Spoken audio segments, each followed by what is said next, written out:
আসসালামু আলাইকুম।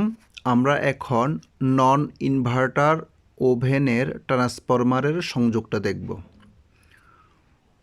এটাতে মোট 3 সেট কয়েল আছে। এটা হচ্ছে প্রাইমারি কয়েল, যেটার মধ্যে 220 বা কারেন্ট ইনপুট হয়। আর এটা হচ্ছে হাই ভোল্টেজ আউটপুট হয়। এটা হচ্ছে এক প্রান্ত আর এক প্রান্ত বোর্ডের সাথে সংযোগ থাকে। তো হাই ভোল্টেজের এই তারটা চলে গেছে ক্যাপাসিটরে। হাই ভোল্টেজ যে ক্যাপাসিটর আছে ক্যাপাসিটরে চলে গেছে। তো বাকি এক সেট কয়েল, এটা এক প্রান্ত আর এক প্রান্ত, যেটা দেখা যাচ্ছে এটা।